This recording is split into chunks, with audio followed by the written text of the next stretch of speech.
Apocalipse capítulo 13, se você tiver a Bíblia na sua casa e puder acompanhar comigo, você vai ver que é um dos temas mais famosos do Apocalipse. Na verdade, Apocalipse 13, a besta dos 666, alguns dizem 666, o que é um erro, porque a Bíblia não fala que era 666, não é o 6 três vezes repetido, é 666. Isso tem um significado exegético. A besta do Apocalipse já virou tema de filme, de terror, já virou tema de música de rock, se não me engano, Led Zeppelin tinha um disco, 666. Mas o que significa mesmo essa besta? A rigor, eu não vou ler todo o capítulo aqui, depois você pode ler com calma na sua casa. A rigor, João descreve aqui o surgimento de dois animais. Eu vou mostrar para vocês o primeiro deles, que está bem aqui nesse slide. Eu vou pedir ao Chaves para colocar. Esse primeiro animal que aparece para vocês aí, até eu coloquei apenas para servir de ilustração. Isso aqui é uma tapeçaria do século XII, feita na França. Então você vê ali o apóstolo João, perto da torre aqui, com trajes bem anacrônicos para a época que eu digo do primeiro século. Depois você vê o dragão e em seguida a besta, com 7 cabeças e 10 chifres. E sobre os chifres, coroas. O dragão também tem 7 cabeças e tem chifres. E o dragão entrega o seu poder à besta, que é um animal, um monstro que sai do mar. Esse monstro que sai do mar, ele pode ser melhor descrito aqui, eu vou passar o próximo slide. Essa ilustração está melhor. Você vê aqui um leão, ela tem a aparência de leão, boca de leão. Ela tem uma parte também como se fosse um leopardo, lembra os animais de Daniel, capítulo 7, e patas de urso.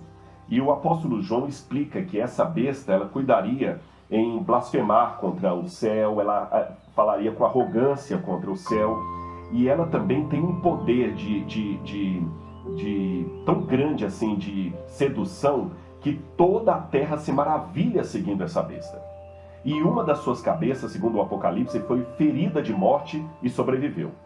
Logo depois, aparece um segundo animal no trecho de Apocalipse. A primeira besta, aquela que recebe a autoridade dada pelo dragão, ela vem do mar. Esse segundo animal sai da terra. Ele tem a aparência de um cordeiro, tem 2 chifres como se fosse um cordeiro, mas fala como se fosse um dragão. Esse animal que surge da terra, ele dá autoridade para essa besta, em sentido de popularidade para ela. Ele convence todas as pessoas a adorarem essa besta, aliás, obriga as pessoas a adorarem a besta. Ele manda fazer uma imagem dessa besta e quem não adorar essa imagem será morto. E essa segunda besta faz com que todo o planeta Terra receba uma marca diante dos olhos e na mão direita. E essa marca teria a marca ou o nome ou o número da besta, que é 666. No próximo slide aqui eu coloquei uma piadinha para você entender o que eu quero chamar a atenção agora. Eu já estou cansado de ver por aí muita gente fazendo exegese de jornal. O que eu chamo exegese de jornal? É você ficar pegando o jornal e achando que aquilo é comentário bíblico. Então toda hora alguém faz uma nova versão para besta. Aqui tem o Zé do Apocalipse, essa tirinha antiga, né? Da época do Saddam Hussein ainda. Então tá lá o Zé do Apocalipse proclamando: Hussein é a besta do Apocalipse. E alguém chega, mas antes você dizia que a besta era o Reagan. Aí falou: eu estou trabalhando com a besta da moda. O que essa tira bem-humorada está querendo dizer? É que há muitas pessoas que realmente, ao invés de fazerem um estudo sério da Bíblia, ficam trabalhando com especulação. Hoje eu já vi tanta gente falando aí que a besta é o Macron, já falaram que é Adolf Hitler, já falaram que a besta seria... já falaram até que a besta seria um computador, outros falaram que seria um líder soviético. Cada hora apresentam uma besta. O Saddam Hussein já também foi candidato à besta do Apocalipse. Na verdade, eu tenho que tomar o cuidado aqui de não fazer da besta do Apocalipse uma espécie de música de amor quando você está na fossa, que qualquer uma conta a sua história. Volta para mim aqui um pouquinho, Charles. Eu vou conversar um pouquinho com o pessoal, vocês vão entender. O ponto aqui é o seguinte: se eu ficar olhando aqui só os símbolos, sem fazer uma exegese correta, ou, como eu falei ironicamente, baseando em exegese de jornal, eu posso aplicar qualquer coisa que é essa besta. Eu posso falar que essa besta do Apocalipse aqui é uma inflação. Eu posso falar que a besta do Apocalipse é a internet, porque toda a Terra se maravilha seguindo a ela. Houve uma vez, até nos anos 60, um homem que escreveu que a besta do Apocalipse era a televisão. E naquela época a televisão vinha com uma antena assim, ó, 2 antenas, e ele dizia que o fato da segunda besta ter 2 antenas, 2 chifres, era a antena da televisão. Imagine só. Na verdade, o que eu posso pegar biblicamente sobre a besta do Apocalipse para não cair nessa salada aí? Os acadêmicos, os teólogos, têm 3 maneiras de estudar o Apocalipse. Há mais, mas eu vou resumir as 3 principais. Alguns pensam que o Apocalipse se cumpriu todinho na época de João, e que a besta seria apenas Nero, ou quem sabe Vespasiano, alguma coisa assim, ou o próprio Domiciano, e que João estava falando apenas de circunstâncias da igreja ali no 1º século. Essa é a chamada escola preterista. Eu não gosto muito dessa escola preterista. Eu vou dizer para vocês por quê. É porque a escola preterista, ela esquece que a própria profecia diz que Deus mostrou aquelas coisas para mostrar a João as coisas que em breve deveriam começar a acontecer. E é uma promessa que aquele livro seria para os da época de João e para os que viriam depois de João. Então, se eu trabalho o Apocalipse apenas de maneira preterista, eu vou diluir dele o próprio caráter profético dele. Já não tem nenhuma inspiração. João foi apenas alguém escrevendo como o pessoal de MPB, que na época da ditadura militar fazia música e parodiando os militares. Eu acho que não. O Apocalipse é mais do que uma paródia do poder, é mais do que um livro de denúncia. O Apocalipse, ele é uma profecia. Há um outro grupo que vai para um outro extremo, é o grupo do futurismo. Fala assim, realmente, Rodrigo, você está certo, o Apocalipse não tem nada a ver com aquela época. É uma demonstração para os tempos futuros. Desculpe, eu também não vou me aliar a vocês. Por quê? Porque o livro do Apocalipse, capítulo 1, versículo 19, Deus fala assim: escreve, pois, João, Apocalipse 1, 19, as coisas que você viu, as coisas que hão de acontecer, as coisas que são e as que hão de acontecer depois dessas. Então, João não está falando só para o futuro. Tinha coisas que já começaram a acontecer no tempo dele, outras que iriam acontecer no futuro imediato e outras que teriam a ver com a volta de Cristo. Há uma outra escola que é a idealista, que acha que o Apocalipse é apenas um símbolo assim espiritual, que você pode colocar o que você quiser ali, como as horas do relógio, que cada hora que você vê está marcando um tempo diferente. Também não gosto da escola idealista. Eu, Rodrigo, prefiro exegeticamente ficar com a história, com a escola historicista. E para quem está estudando aqui comigo agora, que partilha de outra fé religiosa, deixe-me dizer que a escola historicista, ela foi defendida pelos pioneiros da Reforma Protestante, foi defendida por muitos padres católicos da patrística, foi defendida por muitos escritores medievais, foi defendida inclusive por muitos teólogos modernos, tá certo? Então eu prefiro essa escola de pensamento aí. Indo à Bíblia, o que eu descubro assim do anticristo, desse que é mencionado aí? Eu tenho um próximo slide para mostrar para você um resumo aí. O que nós podemos pegar de supra-sumo? Bom, o anticristo parece ecoar o que a gente encontra em Daniel capítulo 7. Lá fala de um outro monstro que é muito parecido com o monstro do Apocalipse ali, não é? E tem também 2 Tessalonicenses capítulo 2, versículos 3 a 11, que fala também o apóstolo Paulo falando do anticristo que haveria de surgir.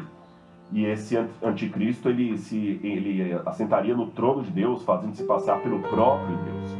Nós temos também Apocalipse capítulo 3 e 17, que o 17 também dá uma informação sobre a besta. E o que eu descubro lendo esse capítulo assim, sem cair em muita especulação? Isso aqui eu acho que é ponto passivo. Este animal aqui, ele representa de alguma forma algum tipo de governo global, porque fala que todos os povos da terra se maravilharam seguindo a besta, e quando fala da segunda besta, aquela que vem da terra, fala também que todo mundo tinha que ter uma marca na fronte ou na mão, e quem não tivesse a marca da besta, o seu nome, o seu número, seria morto. Então parece algo de cunho global. Tem alguma coisa a ver com a economia, que fala que não vai poder comprar nem vender quem não tiver a marca da besta. Também tem alguma coisa a ver com a liberdade civil e religiosa, porque todos são obrigados a, de alguma maneira, render culto à besta, de uma forma ou de outra. Também demonstra que é um poder carismático, porque de um momento a Terra se maravilha seguindo a besta, então parece que ela vai solucionar algum grande problema mundial. E finalmente, também é um poder apóstata. O que é apóstata? A palavra apostasia em grego significa ruptura de uma aliança, quebra de um acordo. É o nome que se dá para todas as vezes que o povo de Deus trai a aliança de Deus. E Paulo falou que a volta de Jesus não aconteceria sem que primeiro viesse a apostasia e fosse revelado o filho da perdição. Então essa besta do Apocalipse, ela tem alguma coisa a ver com o cristianismo. Voltando aqui para mim agora, eu quero trabalhar melhor esse conceito para vocês. Vou sair do slide agora. Se a besta do Apocalipse tem alguma coisa a ver com o cristianismo, que é um poder apóstata, então eu não posso colocar aqui.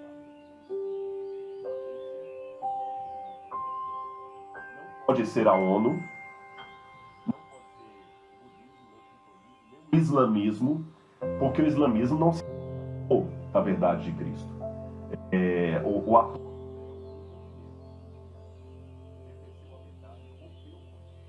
Isso que é apostasia.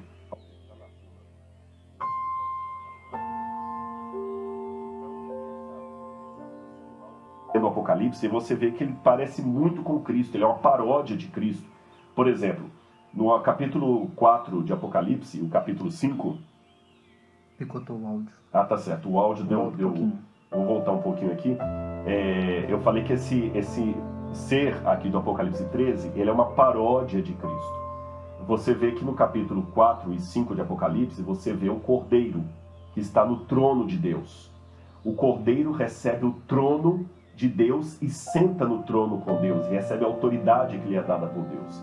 A besta recebe a autoridade que lhe é dada pelo dragão, e o dragão também oferece o seu trono à besta.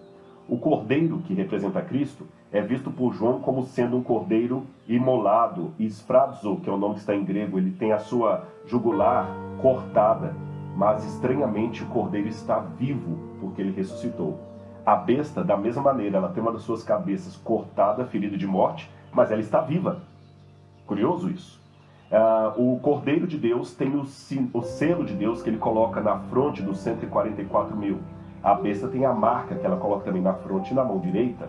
Então ela parece uma paródia realmente do Cordeiro de Deus. Aliás, é interessante, até quando fala que ela coloca a marca na fronte ou na mão, eu quero mostrar para vocês uma coisa curiosa aí.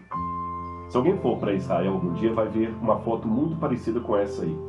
Esse jovem que vocês estão vendo aí agora, nesse momento, usando o kippá, esse chapeuzinho branco que os judeus usam, ele está no Muro das Lamentações. Você percebe que ele tem na testa dele uma caixinha preta. E enrolado no braço esquerdo, ele tem também umas tiras de couro. São chamadas de tefilim, e o da cabeça é o filactério. O que é o tefilim e o filactério?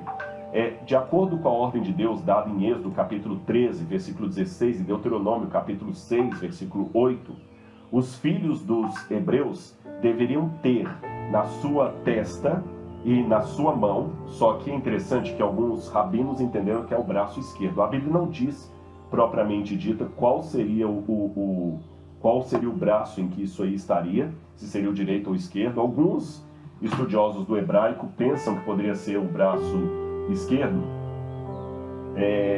mas Deus colocaria de qualquer maneira um sinal, o frontal entre os olhos e na mão.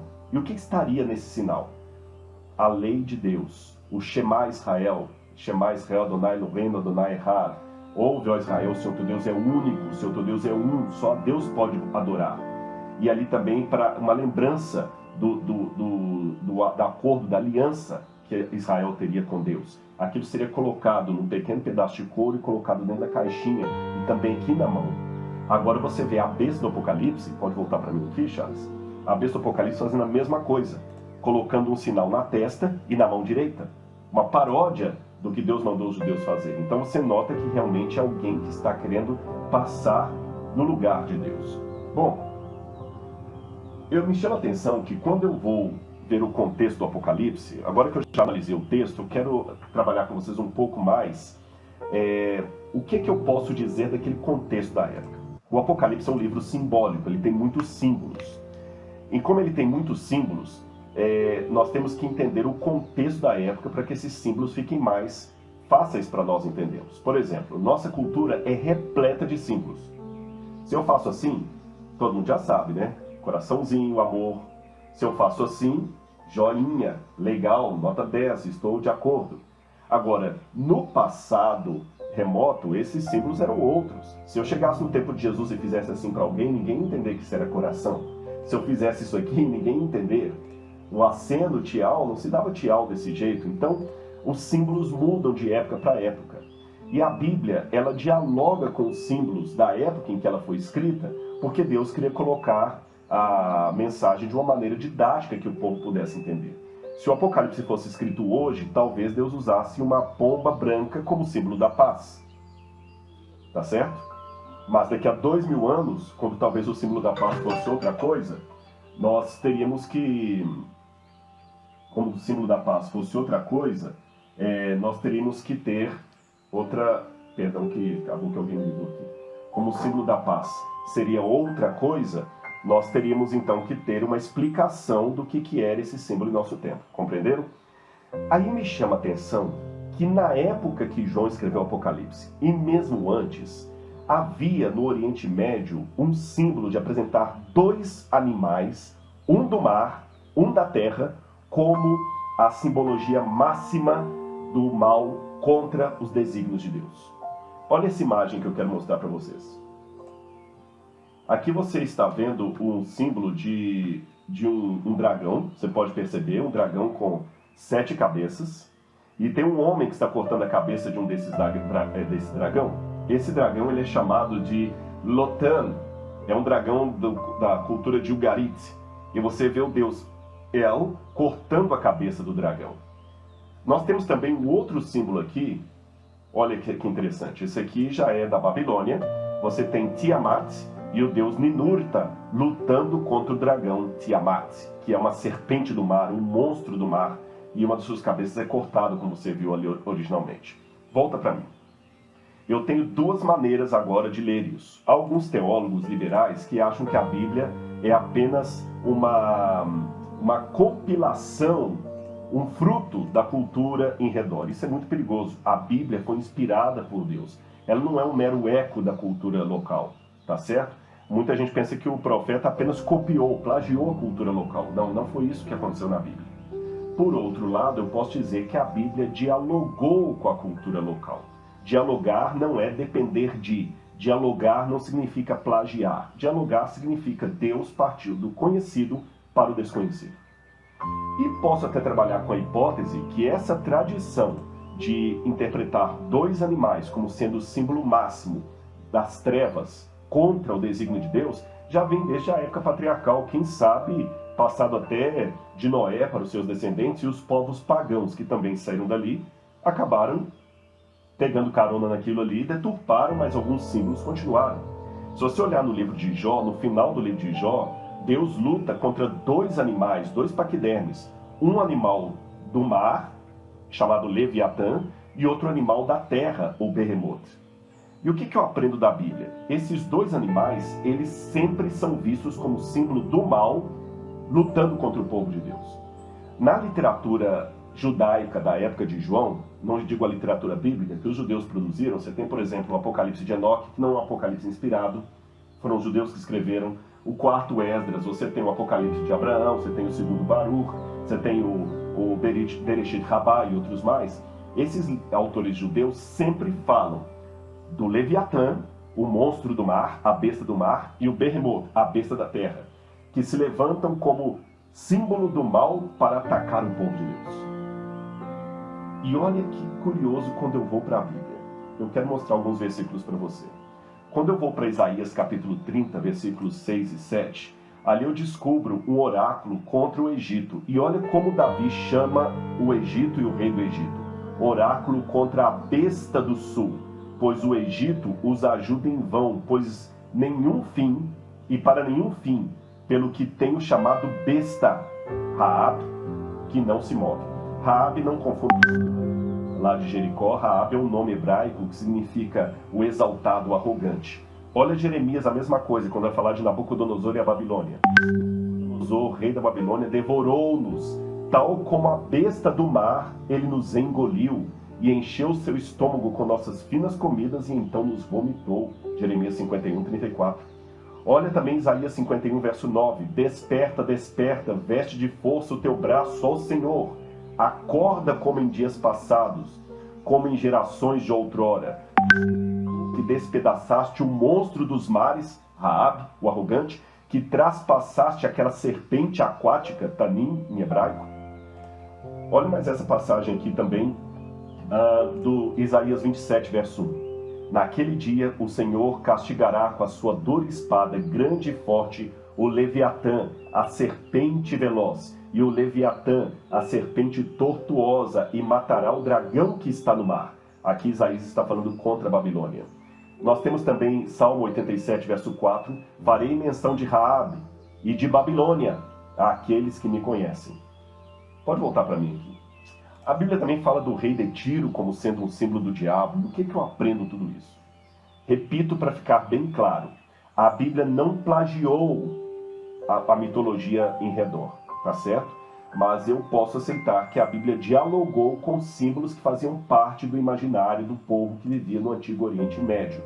E nesse imaginário, tanto em Israel como fora dele, o símbolo máximo das trevas era visto como sendo dois animais. O especial, o maior, que era um dragão ou serpente do mar, com 7 cabeças, segundo o Garet, e um da terra, que era o Behemoth. E a segunda coisa que eu aprendo dos profetas é que em toda a literatura bíblica, esses animais são sempre símbolos de reinos, de impérios que se levantam contra a verdade, contra Deus e contra o povo de Deus. Isto então, quando eu vou para Daniel, se torna ainda mais claro quando Daniel fala que o quarto animal terrível e espantoso era um quarto império que se levantaria na terra contra o povo de Deus. Então não precisa ir muito longe para entender que a besta do Apocalipse, 13, as bestas, são na verdade algum tipo de força de governo mundial. Esse é o ponto. E apóstata.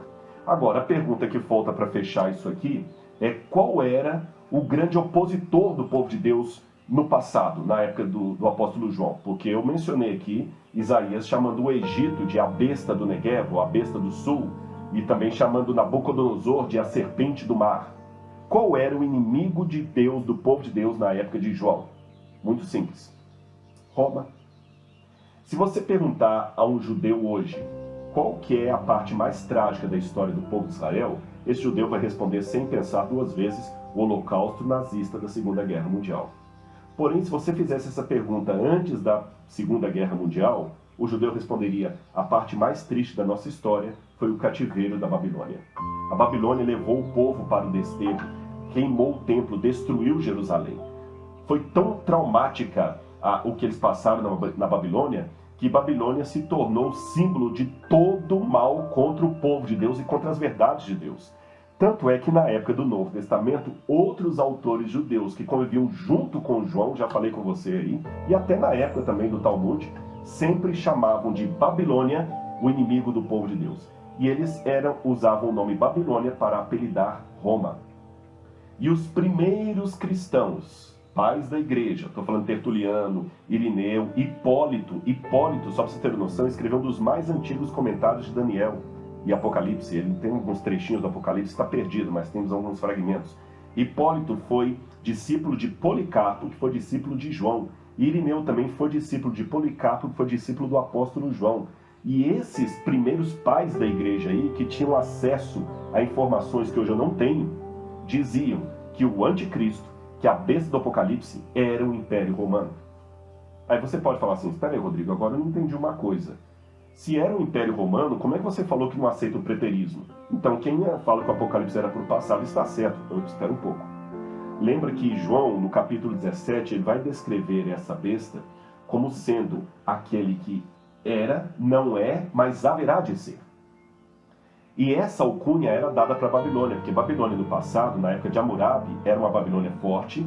Depois ela perdeu o poder para os assírios e voltou na Neobabilônia de Nabucodonosor. Ela era, não é e passou a ser.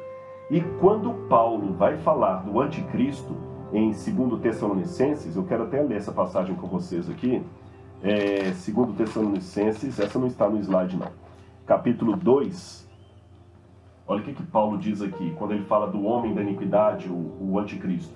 Capítulo 2, verso 7, Paulo fala assim: porque o mistério da iniquidade já opera. Então já existia o anticristo na época de Paulo, e aguarda somente que seja afastado aquele que agora o detém. Então será revelado o iníquo, Então Paulo, depois se você ler o capítulo 2 todo de 2 Tessalonicenses, você vai ver que Paulo já falava que o anticristo já operava na época dele, mas não estava revelado ainda. E qual era o grande opositor do povo de Deus? Era Roma. E quando João fala no Apocalipse 17, ele mostra o símbolo máximo do povo de Deus, que é a igreja, a mulher, ele mostra a mulher se juntando com a besta do Apocalipse. E no capítulo 17, ele vê essa mulher sobre muitas águas, sentada ali junto à besta do Apocalipse, e ali diz, no capítulo 17, a mulher que viste, que está assentada sobre muitas águas, ela também se assenta sobre 7 montes, que também significam 7 reis. Eu não vou falar sobre os 7 reis agora, mas eu quero me deter o fato que a mulher se assenta sobre 7 montes, diz o Apocalipse. E essa mulher é a cidade que domina sobre os reis da terra. Apocalipse capítulo 17, depois você pode conferir na sua Bíblia aí. Apocalipse capítulo 17, versículo 18. A mulher que viste a grande cidade que se assenta sobre os reis de toda a terra, e que está assentada sobre 7 montes. Agora eu quero mostrar um slide para você. Olha essa moeda aí de Vespasiano, que ainda circulava na época de João. Vespasiano foi o que destruiu Jerusalém no ano 70. Depois veio Tito e terminou o trabalho. Você vê a arrogância de Roma, onde o imperador de um lado da moeda, ele é chamado de Augusto, Cesare, Vespasiano, filho de Deus, Deus, divino. E do outro lado, você tem uma mulher sentada sobre 7 montes e chamada de Roma. Percebeu? A mulher que domina sobre os reis de toda a terra. Então, o que eu posso aprender até aqui? Pode voltar para mim aqui, Charles. Quando eu vou nos primeiros pais da igreja, Irineu, Hipólito, Justino, Justino eu estou em dúvida. Eu sei de Irineu, Hipólito, eu citei aqui Jerônimo, Tertuliano, Jerônimo. Todos esses diziam unanimemente que a besta do Apocalipse era o poder de Roma. Quando veio a Reforma Protestante também entendeu que foi um grande desastre quando a igreja se juntou com Roma. Isto acabou trazendo um grande problema doutrinário, de perseguição, porque a igreja que antes era perseguida por Roma, ela passou a perseguir durante a Idade Média e outras coisas mais. Então, de alguma maneira, irmãos, esse animal terrível e espantoso aqui é uma união desastrosa do cristianismo com o Império Romano